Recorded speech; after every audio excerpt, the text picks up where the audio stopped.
ரணில் நிறைவேற்றிய சட்டம் காலாவதியானது. தேசிய மக்கள் சக்தி அரசாங்கத்தின் 3வது பிணைமுறி விற்பனை. நாட்டின் டொலர் கையிருப்பை அதிகரிக்கும் அணி எம்மிடம், சவால் விடும் சஜித். தமிழர்களை ஏமாற்றும் அனுர அரசு. ஐநா மனித உரிமைகள் பிரேரணையை நிராகரித்தது அனுர அரசு. குழம்பியது தமிழரசு. நாளை வெளியாக உள்ள அதிரடி அறிவிப்பு. பணத்தை விரயம் செய்யும் அனுர அரசு. முன்னாள் எம்பி குற்றச்சாட்டு.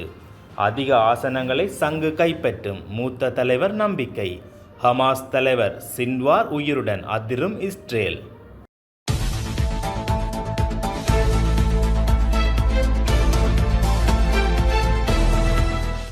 முன்னாள் ஜனாதிபதி ரணில் விக்ரமசிங்க முன்வைத்த நாடாளுமன்ற உறுப்பினர்களின் ஓய்வூதியம் தொடர்பான சட்டம் காலாவதி ஆகியுள்ளதாக நாடாளுமன்ற செயலாளர் நாயகம் அறிவித்துள்ளார். கடந்த 2023ஆம் ஆண்டில் வரவு செலவு திட்டத்தினூடாக நாடாளுமன்ற உறுப்பினர்கள் தொடர்ச்சியாக 10 வருடங்கள் நாடாளுமன்றத்தில் அங்கத்துவம் வகித்திருந்தால் மாத்திரம் ஓய்வூதியம் வழங்கும் வகையில் நாடாளுமன்ற உறுப்பினர்களின் ஓய்வூதிய சட்டம் மாற்றியமைக்கப்பட்டிருந்தது. அதற்கான முன்மொழிவை முன்னாள் ஜனாதிபதி ரணில் விக்ரமசிங்க முன்வைத்திருந்தார். ஆனால் குறித்த முன்மொழிவு மசோதாவாக நாடாளுமன்றத்தில் சமர்ப்பிக்கப்பட்டு சட்டமாக இதுவரை நிறைவேற்றி கொள்ளப்படவில்லை.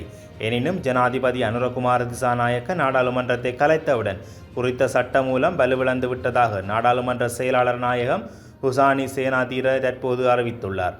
அதன் பிரகாரம் முன்னைய ஓய்வூதிய சட்டத்தின் பிரகாரம் நாடாளுமன்றத்தில் 5 வருடங்கள் அங்கத்துவம் வகித்த அனைத்து நாடாளுமன்ற உறுப்பினர்களும் ஓய்வூதியம் பெற தகுதியானவர்கள் என்று அறிவிக்கப்பட்டுள்ளது. தேசிய மக்கள் சக்தி அரசாங்கம் பதவிக்கு வந்த பின்னர் 3வது பிணைமுறி விற்பனை இன்று நடைபெற உள்ளது. ஜனாதிபதி அனுரகுமார தலைமையிலான தேசிய மக்கள் சக்தி அரசாங்கம் பதவிக்கு வந்த பின்னர் கடந்த செப்டம்பர் 25ஆம் தேதி 1,20,000 மில்லியன் ரூபாய் பெறுமதியான திரைசேரி பிணைமுறிகளை மத்திய வங்கி ஏலத்தில் விற்பனை செய்திருந்தது. அதன் பிரகாரம் 91 நாட்கள் முதிர்வு காலத்தை கொண்ட 70,000 மில்லியன் ரூபாய் பெறுமதியான பிணைமுறிகள், 182 நாட்கள் முதிர்வு காலத்தை கொண்ட 40,000 மில்லியன் ரூபாய் பெறுமதியான பிணைமுறிகள், 364 நாட்கள் முதிர்வு காலத்தை கொண்ட 10,000 மில்லியன் பிணைமுறிகள் என்பன இதன்போது ஏலத்தில் விற்பனை செய்யப்பட்டிருந்தன. இந்நிலையில் 1 மாத காலத்திற்குள்ளாக இன்றைய தினம் 2வது தடவையாக திரைசேரி பிணைமுறிகளை விற்பனை செய்வதற்கு அரசாங்கம் தீர்மானித்துள்ளது. இன்றைய தினம் 85 மில்லியன் ரூபாய் பெறுமதியான திரைசேரி பிணைமுறிகள் விற்பனை செய்யப்பட உள்ளதாக அறிய கிடைத்துள்ளது. நாட்டின் டொலர் கையிருப்பை அதிகரிக்கக்கூடிய வல்லமை கொண்ட அணி தம்மிடம் உள்ளதாக ஐக்கிய மக்கள் சக்தியின் தலைவர் சஜித் பிரேமதாச தெரிவித்துள்ளார். நாடாளுமன்ற தேர்தலினூடாக தமக்கு அதிகாரத்தை வழங்குவது மிகவும் பொருத்தமானதாகும். நாட்டை முன்னோக்கி கொண்டு செல்லும் நிபுணத்துவம் வாய்ந்த தரப்பினர் எமது அணியில் உள்ளனர். 2028ஆம் ஆண்டிலிருந்து இலங்கை கடன் செலுத்த வேண்டியுள்ளது. இதற்கு நீண்ட கால எல்லை இல்லை. இன்னும் 4 ஆண்டுகள் மாத்திரமே உள்ளன. சர்வதேச நாணய நிதியம் வழங்கியுள்ள இந்த சிறிய இடைவெளியில் போதுமான அளவு அந்நிய செலாவணி கையிருப்பு இருக்க வேண்டும். அதற்கு சிறந்த பொருளாதார கொள்கை இருக்க வேண்டும். எனவே ஐக்கிய மக்கள் சக்தியே அதனை சிறந்த வகையில் நிர்வகிக்கும் என சஜித் பிரேமதாச தெரிவித்துள்ளார். ஐக்கிய நாடுகள் மனித உரிமை பேரவையின் அமர்வில் சமர்ப்பிக்கப்படும் எந்த தீர்மானத்தின் 51 கீழ் 1 நகல் வடிவத்தையும் இலங்கை தொடர்ந்து எதிர்க்கும் என அமைச்சரவை பேச்சாளர் விஜிதஹேர தெரிவித்துள்ளார். இலங்கையில் இடம்பெற்ற யுத்த குற்றங்கள் குறித்த ஆதாரங்களை சேகரிக்கும் வெளிப்புற பொறிமுறைக்கான அதிகாரங்களை நீடிக்கும் எந்த தீர்மானத்தையும் இலங்கை ஏற்றுக்கொள்ளவில்லை என குறிப்பிட்டுள்ளார். அமைச்சரவையின் தீர்மானங்களை அறிவிக்கும் செய்தியாளர் மாநாட்டில் அவர் இதனை தெரிவித்துள்ளார். ஐக்கிய நாடுகள் மனித உரிமை பேரவையின் தற்போதைய அமர்வில் சமர்ப்பிக்கப்பட்டுள்ள தீர்மானத்தின் நகல் வடிவை நிராகரிக்கும் அமைச்சரவை அங்கீகாரம் வழங்கியுள்ளதாகவும் குறிப்பிட்டுள்ளார்.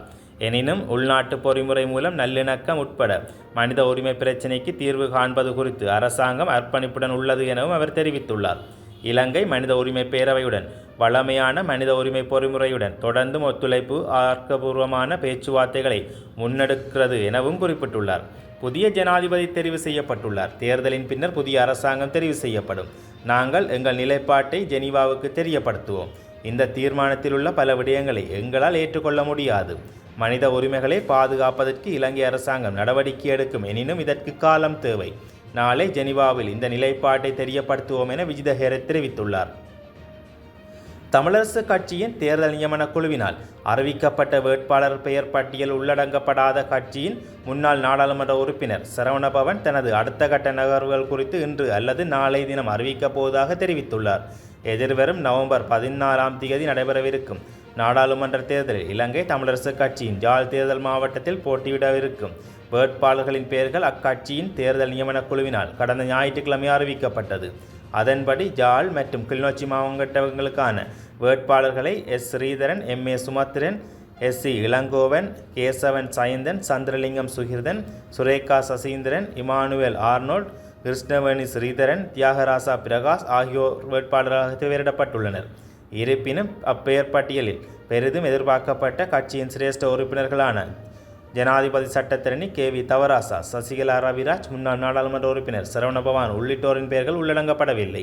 இதையடுத்து கட்சியின் சிரேஷ்ட உறுப்பினர் கே.வி. தவராசா தமிழரசுக் கட்சியிலிருந்து விலகுவதாக கடந்த ஞாயிற்றுக்கிழமை அறிவித்தார். இதேபோன்று தமிழரசுக் கட்சியின் வேட்பாளர் பட்டியலில் தனது பெயர் உள்வாங்கப்படாததன் காரணமாக எதிர்வரும் பொதுத் தேர்தலில் ஜனநாயக தமிழ் தேசிய கூட்டணியின் சார்பில் சங்கு சின்னத்தில் யாழ் மாவட்டத்தில் களமிறங்கப் போவதாக நேற்றைய தினம் அறிவித்திருந்த தமிழரசுக் கட்சி உறுப்பினர் சசிகலா ரவிராஜ் வேட்புமனுவிலும் கையெழுத்திட்டிருந்தார். நாடாளுமன்ற உறுப்பினர்களின் சலுகைகள் தொடர்பில் ஆராய்வதற்கான குழு ஒன்று அமைக்கப்பட்டுள்ளமை குறித்து ஐக்கிய மக்கள் சக்தியின் முன்னாள் நாடாளுமன்ற உறுப்பினர் முஜிபுர் ரஹ்மான் அதிருப்தி வெளியிட்டுள்ளார். தற்போதைய ஜனாதிபதி அனுரகுமார திசாநாயக்க அவ்வாறான குழு ஒன்றை நியமித்திருப்பது பயனற்ற செயலாகும் என்றும் அவர் சுட்டிக்காட்டியுள்ளார். தொடர்ந்தும் அவர் கருத்து வெளியிடுகையில் நாடாளுமன்ற உறுப்பினர்கள் அனுபவிக்கும் சலுகைகள் குறித்து ஆய்வு செய்ய குழுவை நியமிக்க வேண்டிய அவசியம் இல்லை, இது நிதி விரயமாகும் நடவடிக்கையாகும் என்றும் குறிப்பிட்டுள்ளார். அதற்கு பதிலாக அவர்களின் சலுகைகள் குறித்து அனைத்து தகவல்களையும் நாடாளுமன்ற பொதுச் செயலாளரிடமிருந்து ஜனாதிபதி பெற்றுக்கொள்ள முடியும் என்றும் சுட்டிக்காட்டியுள்ளார். வரும் நாடாளுமன்ற தேர்தலில் ஜனநாயக தமிழ் தேசிய கூட்டணி அதிக ஆசனங்களை கைப்பற்றும் என அக்கூட்டணியின் தலைவர்களில் ஒருவரும் முன்னாள் நாடாளுமன்ற உறுப்பினருமான தர்மலிங்கம் சித்தார்த்தன் தெரிவித்துள்ளார். ஜனநாயக தமிழ் தேசிய கூட்டணியை பொறுத்தவரையில் வடக்கு கிழக்கில் உள்ள அனைத்து தேர்தல் மாவட்டங்களிலும் போட்டியிடுவதாகத்தான் தீர்மானித்திருக்கின்றோம். ஆனால் கிழக்கிலே திருகோணமலை மற்றும் அம்பாறை மாவட்டங்களில் தமிழ் சமூகம் பலவீனமான நிலையில் இருக்கின்றது. ஆனால் அங்கு தமிழர்கள் தரப்பில் குறைந்தது ஓர் ஆசனத்தை எடுப்பதென்றால் கூட தமிழ் கட்சிகள் அனைத்தும் ஒன்றாக கேட்டால்தான் சாத்தியமாகும் என்ற நிலைமை உள்ளது. ஆகையினால் இந்த இரு மாவட்டங்களிலும் உள்ள நிலைமைகளுக்கேற்ற வகையில்தான் நாங்களும் சில தீர்மானங்களை எடுக்க வேண்டியுள்ளது. இதன் காரணமாகத்தான் தமிழரசு கட்சியுடன் நாங்கள் தொடர்ந்தும் பேச்சு நடத்தி கொண்டிருக்கின்றோம். இதற்கமைய அவர்களுக்கும் எங்களுக்கு நடைபெறும் பேச்சுக்களின் நிமித்தம் திருகோணமலையில் தமிழரசு கட்சி சின்னத்திலும் அம்பாறை மாவட்டத்தில் சங்கு சின்னத்திலும் போட்டியிடுவது தொடர்பில் கருத்தளவில் ஒத்துக்கொண்டிருக்கின்றோம் என்றும் குறிப்பிட்டிருக்கின்றார். இஸ்ரேல் நடத்திய தாக்குதலில் ஹமாஸ் தலைவர் சின்வார் கொல்லப்பட்டதாக கூறப்பட்டது. இதற்கிடையே திடீர் திருப்பமாக இப்பொழுது சின்வார் உயிருடன் இருப்பதாக தகவல்கள் வெளியாகியுள்ளது. இது சர்வதேச அளவில் பெரும் பதற்றத்தை ஏற்படுத்தியுள்ளது. இஸ்ரேல் ஹமாஸ் இடையேயான போர் கடந்த ஓராண்டுக்கு மேல் தொடர்ந்து வருகின்றது. இரு தரப்பிற்கும் இடையேயான தாக்குதல்கள் தற்போது தீவிரமடைந்துள்ளது. இஸ்ரேல் நடத்திய தாக்குதலில் ஹமாஸ் தலைவர் சின்வார் கொல்லப்பட்டதாக தகவல்கள் வெளியாகியிருந்தது. இஸ்ரேல் ஹமாஸ் இடையேயான போரில் மிக முக்கியமான திருப்பமாக இது பார்க்கப்பட்டது. ஹமாஸ் தலைவரே கொல்லப்பட்டார், போர் விரைவில் முடிவுக்கு வரும் என்றெல்லாம் சொன்னார்கள். இதற்கிடையே இப்போது திடீர் திருப்பமாக ஹமாஸ் தலைவர் சின்வார் உயிருடன் இருப்பதாக தகவல்கள் வெளியாகியுள்ளது. இவர் கட்டார் அரசை இரகசியமாக தொடர்பு கொண்டு உதவிகளை கேட்டதாகவும் கூறப்படுகின்றது.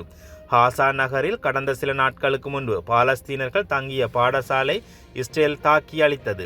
அந்த ராக்கெட் தாக்குதலில் சின்வார் கொல்லப்பட்டதாக கூறப்பட்ட நிலையில் இப்போது அதற்கு நேர்மாறான தகவல்கள் வெளியாகியுள்ளது.